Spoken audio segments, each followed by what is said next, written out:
Kosovo Kataloniyaliklarning mustaqillik kurashlaridan Uyg'urlarning hurlik orzusi va xalqaro qonunlar ustida izdanish. Abdori Asiya Uyg'ur 3-bölüm. Kosovo bilan Sharq Turkistonning selishtirmasi. Sharq Turkistonning umum yer ko'lami 1,828,680 kvadrat kilometr. Ya'ni Seven Head'ning 1927-yildan 1935-yilgacha Sharq Turkistonda elib borgan ekspeditsiya tekshirish jarayonida yozgan Ma Zhongyingning Qechishi nomli kitobining eng oxirgi betidagi Sharq Turkiston xaritasida berilgan 1,7 mil nisbatidagi masshtab bo'yicha hisoblaganda Sharq Turkistonning 1935-yildagi mavjud yer maydoni taxminan 1,828,680 kvadrat kilometr ekanligi aniqlangan. Kosovoning yer ko'lami 11,500 kvadrat kilometr. Sharq Turkistonning nupusi 12 million, ya'ni Xitoyning 2017-yildagi statistikasi. Kosovoning nupusi 2,230,000.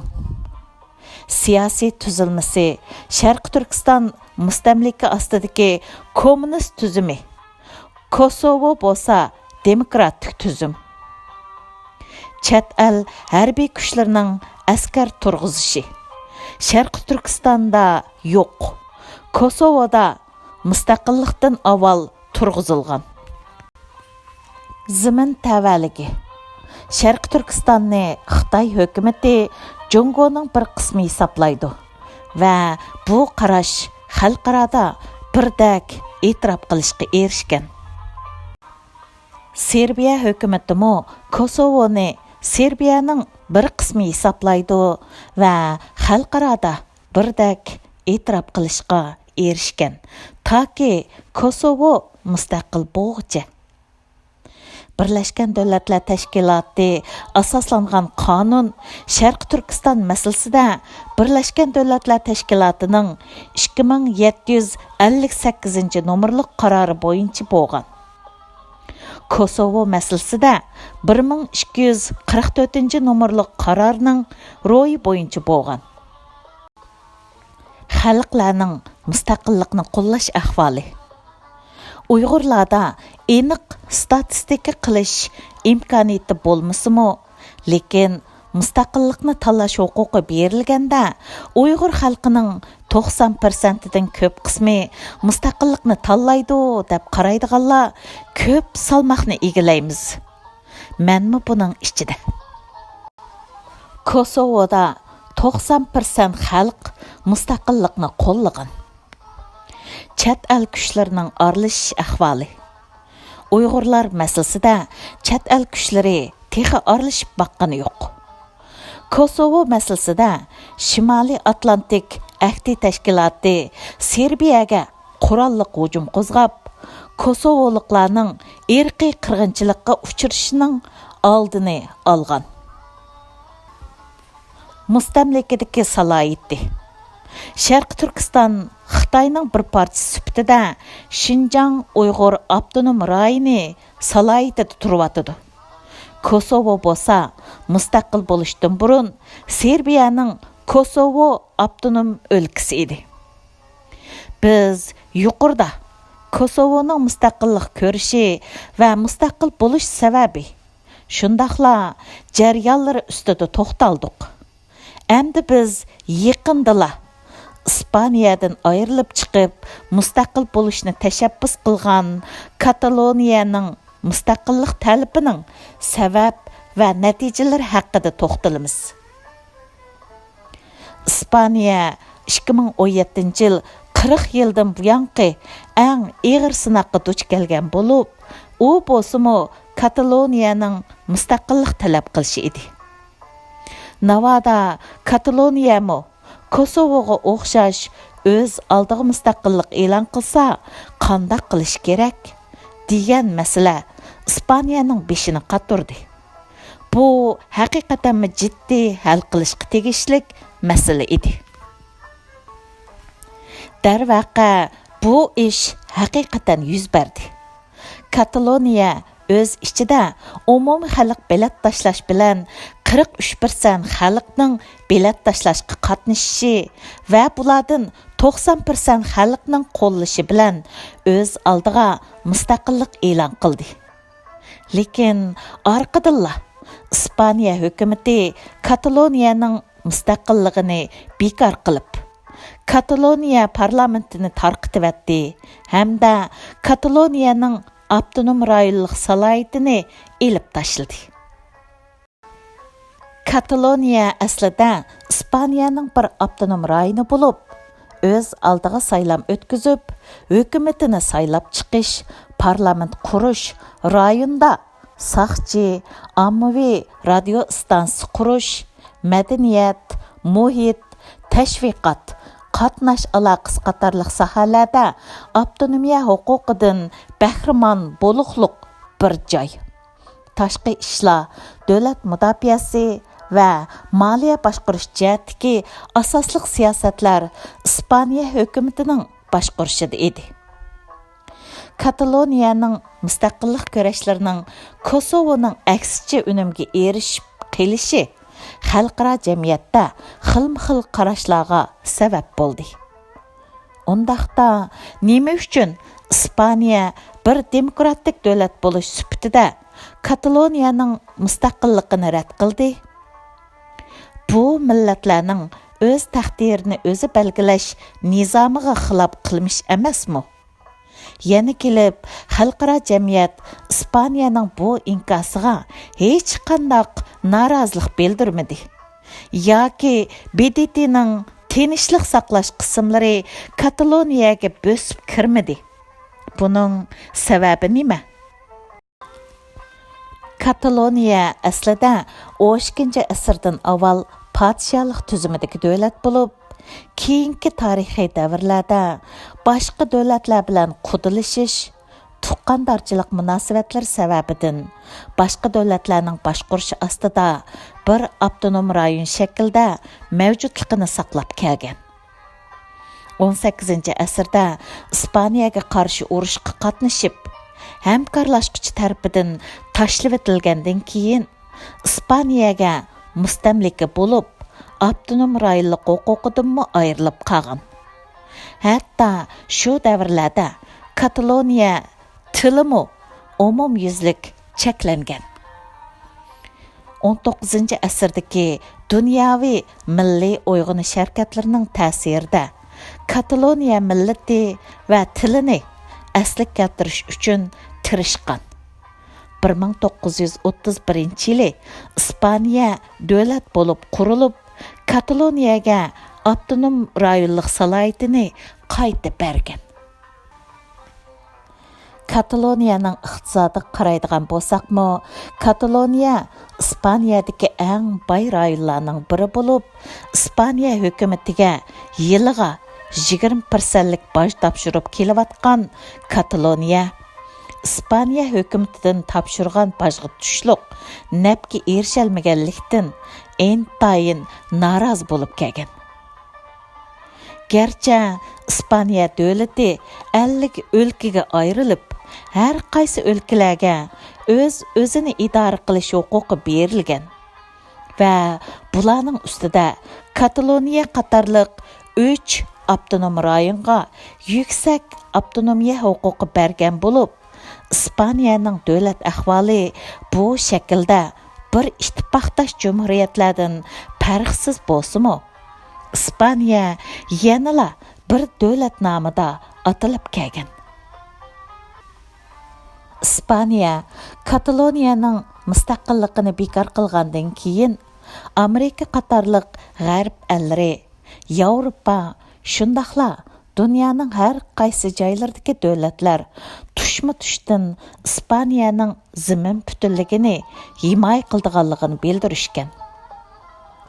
Ondaqda Kataloniyaning mustaqillik talabining xalqarada bundaq inkasga erishib kelishiga zodi nima sabab bo'ldi? Kosovoning mustaqilligini qo'llagan dunyo Kataloniyaga kelganda nemishqa barobar o'lchamni qo'llanmadi? Gerçi xalqaro qonunda har qanday millatning o'z taqdirini o'z belgilash huquqi borligi belgilangan va bu qonun xalqarada o'rtaq e'tirof qilishga ega bo'lgan bo'lsa-mu, lekin Ispaniya hukumati va xalqaro bu qonunning faqat haq huquqlar dafsanda qilingan, barobarlik va erkinlikdan mahrum qolgan millatlarga qartilganligi. Ammo Kataloniyaning 1998-yili Kanadadan mustaqillik talab qilgan va o'xshash sabablik rad qilingan ko'pak xalqiga, ya'ni ko'pak xalqi Kanadaning ko'pak o'lkasida yashaydigan, fransuz tilida so'zlashadigan, Kanadaga tijorat bilan kelgan fransuzlarning yerliklar bilan to'ylashidan barliqqa kelgan xalq bo'lib, ular o'zlarini yoki fransiyalik yoki kanadalik kimligi bilan e'tirof qilmasdan mustaqil bir millat sifatida qaraydi va shu sabab mustaqillik harakati elib borgan. O'xshashlar hech qanday irqiy qirg'inchilik, haq huquqlar dafsandichilik, tangsizlik, basturluş qatarlıq mustaqil bo'lmaydigan zulmlarga uchrab baqmaganligi.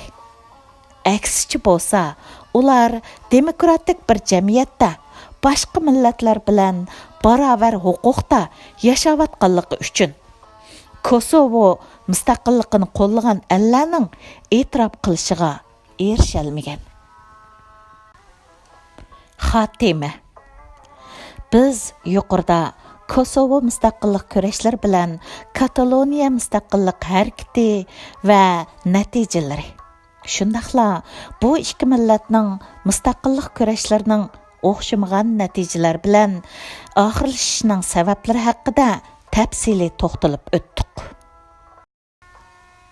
Shu sabab endi biz Xitoy bilan o'xshash milliy kimlikka ega bo'lgan Tayvan va Hong Kong Shanxayliklarning mustaqillik talab qilishlari haqida bir qadar aniq tushunchaga ega bo'la olishimiz mumkin. Yaqinqi bir qancha kunlar ichida Hong Kongda yuz bergan Xitoy bilan Hong Kong hukumati orasida imzolamoqchi bo'lgan jinoyatchilarni qaytarib berish kelishimiga qarshi Hong Kong xalqining 100 ming kishilik namoyishi butkul dunyo miqyosida zo'r diqqatni chekkan cho'ng voqealarning biriga aylandi.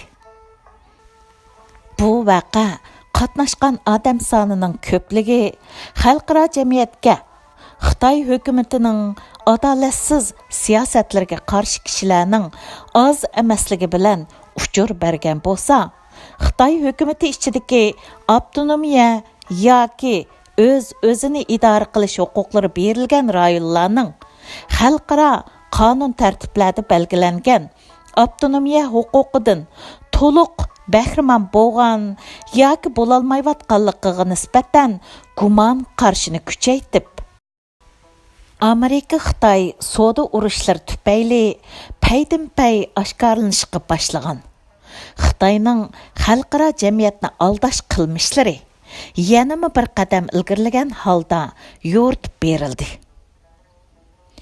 Darvaqa Uyg'ur va Tibet qatorliq avtonomiya huquqi berilgan, ammo haqiqiy turdagi xalqaro qonunlarga uyg'un bo'lgan avtonomiya huquqi butunlay tortib olingan rayonlar va bu rayondagi xalqlarning haq huquqlarini haqiqiy ma'nodagi kapolatga ega qilish bo'lsa, BDT va xalqaroning mas'uliyatiga aylanishga boshlagan edi. Demasimi biz yuqorida tilga ilib o'tgan Kosovo va Kataloniyaning avtonomiya salohiyatida ega bo'lgan müstaqil saqchilari bo'lish, müstaqil hökuməti bo'lish, müstaqil saylimi va o'ziga o'zi ega bo'lishdek haq huquqlardan Uyg'ur xalqi azaldan bahramand bo'lib baxmagan. Hatto bundaq haq huquqlarning barligini azaldan bilmaydigan holatda shuncha uzun yillar dunyoning ko'zidan yiroq holda ig'ir zulmlar ichida yashab kelayotgan edi. Bu zulm shuncha chekiga yetib, bir millat bo'yicha irqiy qirg'inchilikqa uchrab, butunlay yo'qotib etilish girdoviga berib qolgandimi? Yanala zulmga uchirgan bir xalq sifatida o'z haq huquqlarimizni qaytarib elish kurshida birlik hosil qilolmasligimizdagi sabablarmi? Necha avlod xalqaradan ayrilib, yepiq muhitda dunyoning ko'zidan yiroq yashashimiz va kommunist ideologiyasining ta'siriga vositalik uchirganligimizdan bo'lsa kerak. Kommunistlarning davlat tavalligi bo'lmaydi degan bu mashhur so'z dal kommunizm bayonotnomasining asosli mazmuni bo'lib, bu bayonotnomada kommunist ideologiyasining otasi Karl Marx va Friedrich Engels mundaq degan: kommunizmning davlat tavalligi bo'lmaydi. Butkul dunyodagi kommunistlar o'z qarashlarini yoshirmasdan ochiq oshkor holda mundaq jakarlashi kerak: kommunistlarning nishoni faqat zo'ravonlik bilan hozir mavjud bo'layotgan barliq hokimiyatlarni og'dirib tashlagandila ondan yetkili bo'ladigan nishondir. Hükümran sınıflar, sizler kommunizm inqilobi oldida qo'rqinglar. Bu inqilobning yo'qotadiğini faqatli kishan, ammo erishidigini butkul dunyo. Kommunistlar dunyoga hukmronlik qilish uchun to'xtamay kurash qilish kerak. Ondan ulus bo'lib shakllanishi kerak. Yuqorqi kommunizm bayonotnomasidagi qisqa o'zindi bilan Xitoy kommunist hokimiyatining vatanimizdagi hukmronlik tarixi qaraydigan bo'lsak, darvaqa kurash, inqilob va qon to'kishdan boshqa bizga hech qanday narsa bermaganligini ko'rib yetalaymiz. Aniqki, Hong Kong xalqining mustaqillik talab qila olishi hargizmi amaliyotga uyg'un bo'lmagan bir qilmish bo'lmasdan, balki Birlashgan Davlatlar Tashkilotining fuqarolarning huquqi va siyosiy huquqlari o'rtaq bayonotnomasidagi moddalarga butunlay uyg'un bo'lib, bu bayonotnomaga Xitoy hukumati 1988-yili imzo qo'ygan va bu bayonotnomalar emas, balki BDT'dagi xalqaro qonunlarga rioya qilmaslik va bu qilmishlarni xalqaroning ko'zini bo'yash bilan yoshirish bugungi kunda Xitoy hokimiyatining davlat mexanizmi bilan elib berildigan qilmishiga aylangan. Yuqorqi misollar bizga shuni ko'rsatib turibdiki, xalqaro qonunlarning ro'yiga asosan biz uchirgan zulmlar hamda bugungi jazo lagerlariga qamilish qismatimiz bizning Xitoy hokimiyatidan uzil-kesil ayrilishimizning payti ekanligiga po'latdek isbot bo'lib turibdi.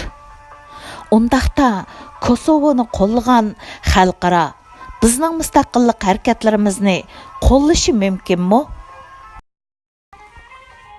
Nurg'un kishilarning qarshida Birlashgan Davlatlar Tashkiloti, Rossiya va Xitoyga o'xshash davlatlarni bu organda turishi va xalqaro tartiblarga aralashishi sabablik o'z funksiyasini yo'qotib qo'ydi deb qaramoqda.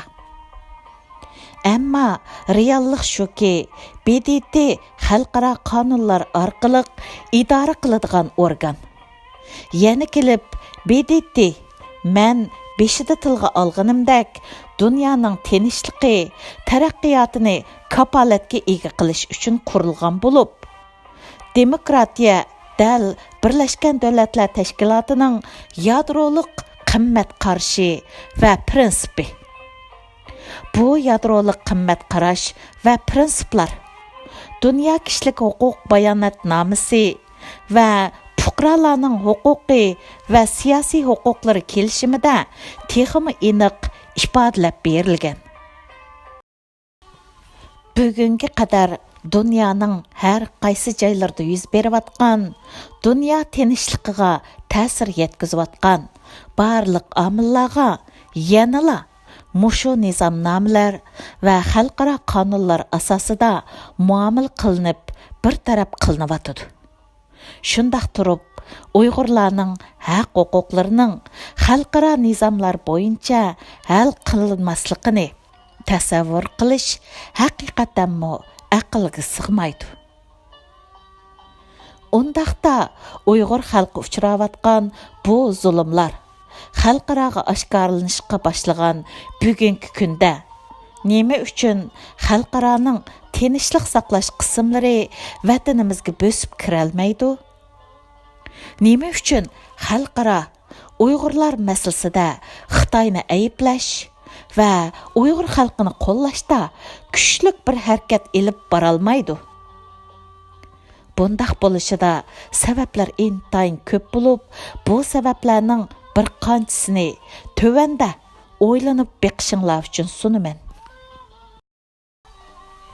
2001 yildan avvalgi Uyg'ur diyorida yuz bergan qarshilik harakatlarining diqqatni chekmasligida nurg'un sabablar bor bo'lib, asosligi Xitoyning 1989 yildagi 4-iyun Tiananmen o'quvchilar harakatidan keyin darhol islohot va ishikni echirtish strategiyasini ko'tarib chiqib, dunyo jamoatiga Xitoyning xalqaro demokratik davlatlar orasiga kirish qadamini olganligidek xato ta'sir paydo qilish orqali Sovet ittifoqi parchalangandan keyinla parchalanish ehtimolligi bo'lgan ig'ir siyosiy krizisdan qutulib qolganligi, keyingi taraqqiyotlar va Xitoyning qad ko'tarishi, keyindilla 11 sentabr vaqasidek xalqaroliq cho'ng terrorlik harakatining yuz berishi natijasida Xitoyning omad kelib, Amerika bilan terrorlikqa qarshi turish kurashida birlik saf qurib, o'zining xalqarodagi inovatini tiklash bilan birga Xitoy zulmidan qutulish, erkinlik va hurlik uchun kurash qilayotgan Uyg'ur xalqining haqliq da'volarini terrorlikqa bog'lash uchun xilma-xil shumliqlarni qilgan. Oq ko'ngil Uyg'ur xalqi bo'lsa, dal Xitoy shumliqi va hiyla nayranglarining qurboniga aylangan. Mana shuningdan e'tiboran Uyg'ur xalqi terrorlik badnomi sabablik tarixdagi eng og'ir badallarni to'ladi va to'lab kelyapti.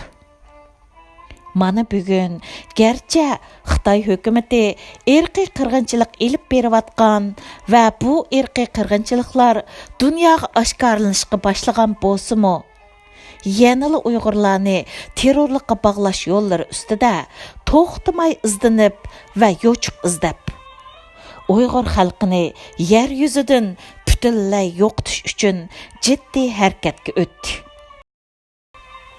Ammo Uyg'urlarda bo'lsa, texicha din bilan siyosatning farqini tushunmaslik, demokratiya uqumini diniy e'tiqodiga tahdid deb qarab olish, inson haqlarining vatan va ziminlardan ustun turadiganligidek reallikni tunib yetmasligi, xalqaroga bizning haqiqiy nishonimiz haqida aniq uchur berishimizni cheklab qo'yayotgan omillarning biri deb qarayman.